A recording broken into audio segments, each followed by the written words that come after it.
नमस्कार, news room में आप सभी का स्वागत है। इस सप्ताह बेंगलुरु में हुई भारी बारिश के बाद बने बाढ़ के हालात ने पूरी दुनिया का ध्यान भारत की इस आईटी सिटी की ओर खींचा था, क्योंकि बेंगलुरु को भारत की सिलिकॉन वैली भी कहा जाता है। देश की अधिकतर बड़ी आईटी कंपनियां और स्टार्टअप्स इसी शहर में हैं। सदा चकाचौंध रहने वाला यह शहर बाढ़ से ऐसा त्रस्त हुआ था कि बड़े बड़े सीईओ अपनी लग्जरी गाड़ियां छोड़कर ट्रैक्टर की सवारी करने को मजबूर हो गए थे। सोशल मीडिया पर भी बेंगलुरु में बाढ़ के दृश्य सर्वाधिक चर्चा का विषय बने थे। ट्रैफिक जाम से परेशान रहने वाले बेंगलुरु शहर की सड़कों पर बाढ़ के पानी में तैरती गाड़ियां खूब मजाक का विषय और सरकार की किरकिरी का कारण बनी थीं। हम आपको बता दें कि बेंगलुरु के आसपास आबादी भी घनी होती जा रही है, जिससे सड़कों पर भीड़ भी बढ़ती जा रही है। ऐसे में लोगों के मन में शंकाएं आना स्वाभाविक है कि यदि फिर से भारी बारिश आ गई तब क्या होगा। लेकिन अब केंद्रीय सड़क परिवहन और राजमार्ग मंत्री नितिन गडकरी ने इस समस्या को सुलझाने का फार्मूला बताते हुए कहा है कि केंद्र सरकार बेंगलुरु में सड़कों पर भीड़भाड़ कम करने के लिए स्काई बस शुरू करने और फ्लाईओवर अधिक बनाने के बारे में सोच रही है। कि वर्ल्ड में फिलीपाइंस में बाकी अनेक देशों में हवा में चलने वाली स्काई बस उपयोग में लाई है।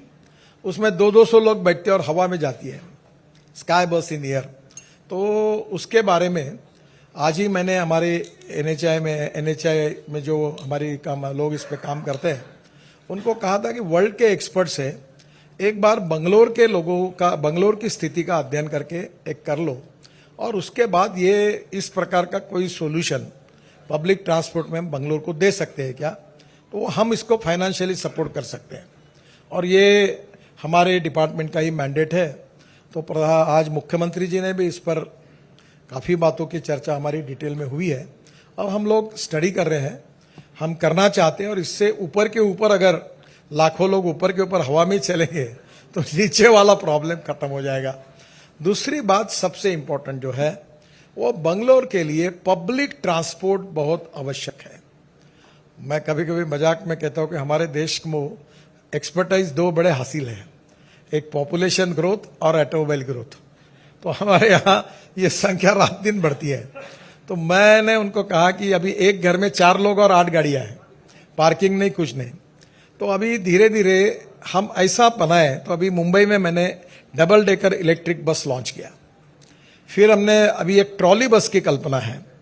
क्या है कि ये जो इलेक्ट्रिक बस है इसमें लिथियम आयन बैटरी लगती है।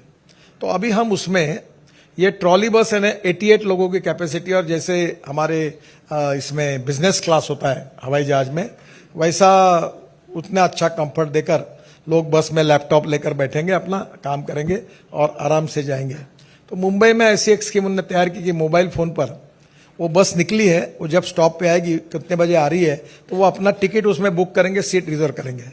तो उतरने वाले व्यक्ति के पास उनको बुकिंग मिल जाएगा 3:30 के बस में, 4:40 के बस में। तो ये जो बड़े प्रमाण पर पब्लिक ट्रांसपोर्ट को कंफर्टेबल करना, कॉस्ट इफेक्टिव करना।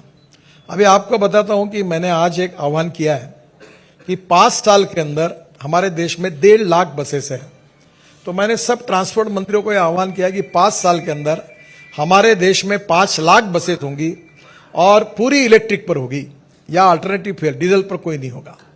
अब देखिए डीजल पेट्रोल पे जाते तो 10 रुपया, अगर आप डीजल पे जाते तो 9 रुपया, अगर रेलवे से जाते हैं तो 6 रुपया और इलेक्ट्रिक से जाते तो 1 रुपया। Import substitute, cost effective, pollution free और इंडिजिनियस।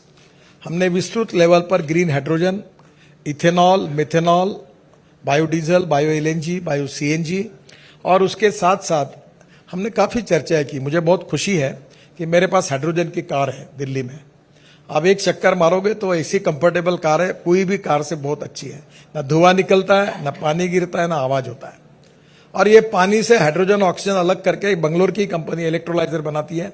और धीरे धीरे हमारा किसान अन्नदाता के बजाय ऊर्जादाता बने। ये अपना मैं अनेक सालों से इस पर काम कर रहा हूं। और 28 तारीख को आपके कर्नाटक की कंपनी टोयोटो, इसकी एक कार, एक कैमरी करके कार थी, आपको याद होगा, जो 100 पेट्रोल डालने के बाद 40% बिजली पे चलती थी और 60% पेट्रोल पे चलती थी। तो अभी उन्होंने ऐसी कार लॉन्च की है जो कर रहे देश में, वो 100% बायो इथेनॉल पर चलेगी और 40% बिजली तैयार करेगी तो पेट्रोल की कॉस्ट 25 रुपए लीटर के भाव से आएगी। अब बजाज, टीवीएस और हीरो इन्होंने स्कूटर, मोटरसाइकिल तैयार किए 100% बायो इथेनॉल पर। Karnataka is a major state जो शुगर केन जूस से इथेनॉल बनाता है, और उत्तर प्रदेश है, हमारे मंत्री ट्रांसपोर्ट मंत्री बैठे हैं, उत्तर प्रदेश इथेनॉल बनाता है, महाराष्ट्र बनाता है। अब हमने कॉर्न से, फूड ग्रेन से इथेनॉल बनाने की अनुमति दी है। तो अब हम 16 लाख करोड़ का हमारा फॉसिल फ्यूल का इंपोर्ट है। इसके बजाय हमारे देश के किसानों का ये फ्यूल सस्ता है। इथेनॉल का भाव 60 रुपए लीटर और पेट्रोल का 120 रुपए लीटर। और ethanol is prove to be better fuel than petrol. No pollution, pollution नहीं, कि ग्रीन फ्यूल है।